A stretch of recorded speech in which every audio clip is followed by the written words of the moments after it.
And welcome back to Hannity and Colmes. I'm Sean Hannity. We continue our interview with Governor Sarah Palin. All right, I want to get back to more specifically, because Barack Obama, in every one of the debates, and Joe Biden in your debate with him, they keep repeating a mantra. 95% of Americans won't pay taxes. There has now been one analysis after another that 40% of Americans that don't pay will actually get a check under their plan. Do you think that's welfare? Well, what I think it is the absolute wrong thing to do, especially in this economically woeful time in America. Now is not the time to be taking more from our families and more from our small businesses. We need to see jobs created. We need small businesses to be able to keep more of what they're earning and producing so they can hire more people. That's how jobs are created. That's how the economy gets back online. So, no, his idea to take more at this time especially is the complete opposite of where we should be going. It's a complete opposite of John McCain, his plan for economic recovery. We've had tough economic times. Barack Obama's been saying this is the worst economy since the Great Depression. I would argue it's probably the worst economy since Jimmy Carter, because Ronald Reagan inherited a loss of, what, 10 million jobs. Inflation was 12.4%.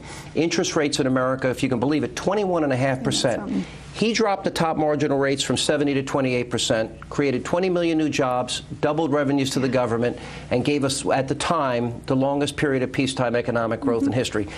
Compare the two models. Well, and thankfully, you know, hindsight being 20/20, we can look back and see what Reagan did, and we can repeat some of those solutions. We have that luxury now of seeing what works. What doesn't work is any hint of socialism, again, at a time like this, where we would think that it helps our small businesses and helps our families for government to take more of what they earn and produce, and then to dole out those dollars to others according to a politician's priorities or desires.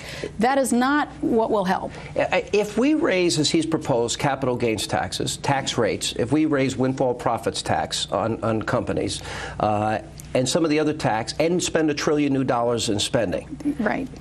Compare your plan to his plan. Right. Well, just take everything and turn that upside down on its head. No, we need to rein in the rate of government growth. We need a spending freeze so that we can get this $10 trillion debt under control. We got to quit digging ourselves in a hole there. Now is certainly not the time to propose a nearly $1 trillion new expenditure, as Barack Obama has decided that he wants to do, and he hasn't explained yet where those dollars will come from. The only place that they can come from is increased taxes. So no, cutting capital gains tax, allowing a doubling of the child deduction in each family, again, lowering income taxes also, letting entrepreneurs, letting the small businesses and the families keep more of what they earn and recycle those dollars according to our own priorities. That's the solution. Government isn't the solution in this. What would it mean to you? Barack Obama won the presidency. Nancy Pelosi had 250 Democrats in the House. Harry Reid hit the magic number of 60 in the U.S. Senate.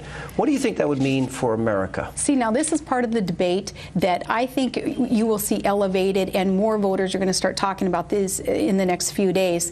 That idea of Democrat stronghold in House, Senate, and heaven forbid the White House. Supermajority, we call it. Supermajority, veto-proof majority potentially here. Yes, that should be certainly a concern, because of the checks and balances issues, of course, that really have not been discussed to the degree I think that they should be. But more and more Americans are starting to ask these questions also. Is that consideration of how it would affect war strategy and how it would affect, of course, the huge growth of government that we would see under a Democrat-controlled House, Senate, and White House, because they've already promised to do so, Sean. Well, let me ask you this. I mean, and you've talked at length, you've been very, very pointed on the campaign trail.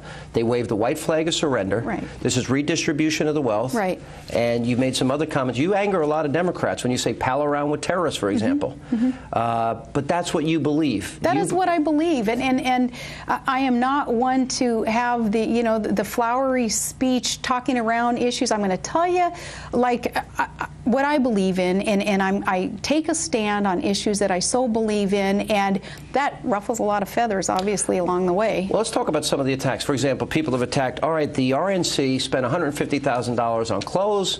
That's been an issue that's come up lately. And another issue as well, the travel account for your family has been, I guess, billed to the state of Alaska. I'm glad that you brought up both of those. First, the RNC spending money on clothes. Those clothes are not my property. We had 3 days of using clothes clothes that the RNC purchased. If people knew how Todd and I and our kids shop so frugally, my favorite shop is a consignment shop in Anchorage, Alaska called Out of the Closet. And my shoe store is called Shoe Fly in Juneau, Alaska. Yeah. It's not, you know, it's not Fifth Avenue type of shopping, but RNC purchasing some clothes that are all going to, they're either returned or they're going to charity. It's not my property. I heard they might be put up for auction, too. I think that they should be, and I think charitable organizations should be the recipients. You know, the way I look at it, you're the only person in this race that's not a millionaire. That's true, too. Yeah, that's true, too. Yeah, I'll tell you, just, you know, average middle-class American family. But now, you asked the other issue, too, though, about the